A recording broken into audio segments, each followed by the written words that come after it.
Bonjour à tous, c'est aujourd'hui que débute la 52e édition du Salon international de l'aéronautique et de l'espace au Parc des expositions du Bourget.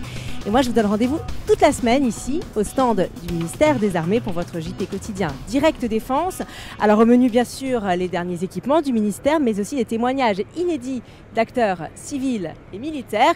Et sans plus attendre pour ce premier numéro, eh bien, je vous propose d'apprendre à mieux connaître l'un des fleurons français de l'aéronautique. Il s'agit bien sûr du Rafale. Et comme mise en bouche, eh bien, l'armée de l'air a réuni pour vous les plus belles images au sol et en vol de l'avion de chasse Omnirole. C'est parti.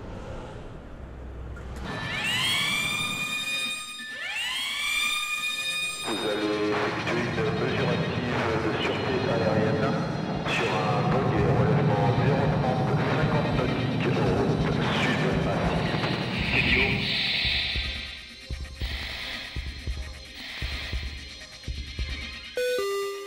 Landing gear, landing gear.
Alors vous le savez peut-être, beaucoup de PME contribuent au développement et à la réussite du Rafale.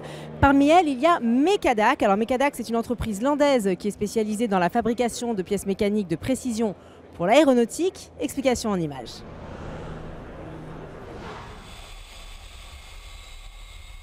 Véritable mécanique de précision, le Rafale est avant tout une somme de petites pièces qui ont toutes une extrême importance. Mecadac, une PME française créée en 1946 par un compagnon d'armes de Marcel Dassault, travaille sur le Rafale depuis sa création. Pour le Rafale, on fabrique différentes pièces, notamment des bielles de train d'atterrissage et différents composants qui se montent sur l'avion à différents endroits, notamment sur le cockpit où on fabrique des pièces de pyrotechnie. Des pièces intégrées au Rafale, fabriquées en plus grand nombre grâce à de nouveaux contrats d'exportation. Grâce aux nouveaux contrats export que la France a eu, notamment pour le Rafale, on a pu augmenter considérablement notre chiffre d'affaires sur cet avion. Une croissance qui a permis à l'entreprise de créer de nouveaux emplois en France. Également installée en Tunisie et aux États-Unis, la PME basée à Pessac envisage maintenant d'ouvrir des usines en Asie pour se rapprocher de ses clients chinois et japonais.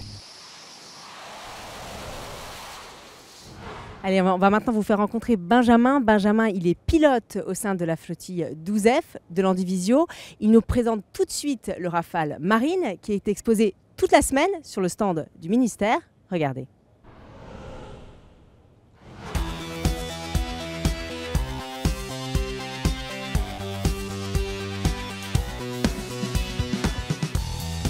Le Rafale fait beaucoup de choses. Il y a beaucoup d'équipements qui nous permettent de réussir nos missions on va dire, de la manière la plus efficace.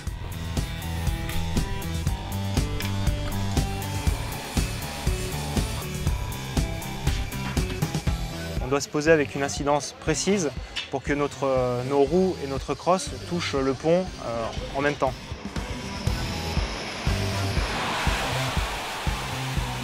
À cause des contraintes du porte-avions, on ne peut pas se permettre d'avoir des échelles qui s'enlèvent, qui pourraient traîner sur le pont d'envol. Donc c'est pour ça que le Rafale est équipé d'une échelle intégrée. On a un petit bouton dans le cockpit qui nous permet de sortir cette échelle ou de la rentrer. Et ensuite, donc on descend tout seul de cet avion. Ensuite, ce qu'on retrouve sur le train d'atterrissage du Rafale Marine, c'est cette barre-là, la barre de catapultage, qui va encaisser tous les efforts liés au catapultage. Donc une accélération de 0 à 250 km/h en 2 secondes, ce qui est assez violent, et toute la force est répercutée sur cette barre de catapultage.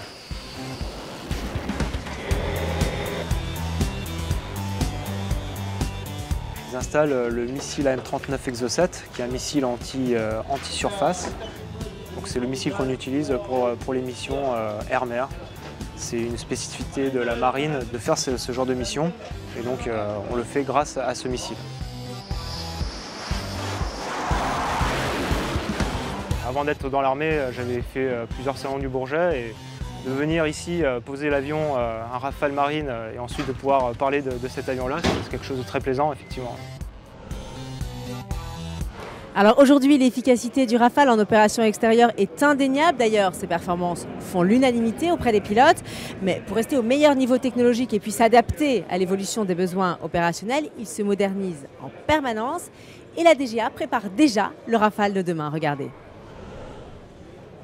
Anticiper les technologies de demain, c'est l'engagement de la DGA et des industriels.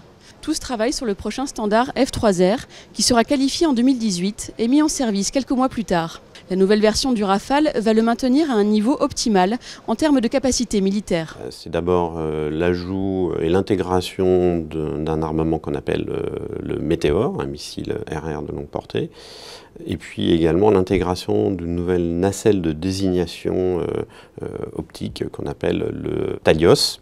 Et puis enfin, nous allons améliorer significativement la connectivité du Rafale en apportant des améliorations à la liaison de données dite liaison de données 16. L'intégration de ces nouveaux équipements renforce le caractère omni-rôle du Rafale et son couple missile-radar permettra de disposer de capacités d'interception uniques au monde pendant de longues années.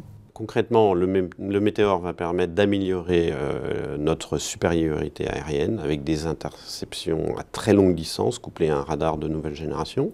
Le Talios, la nouvelle nacelle de désignation laser, permet d'améliorer nos engagements sur les théâtres grâce à une imagerie plus fine.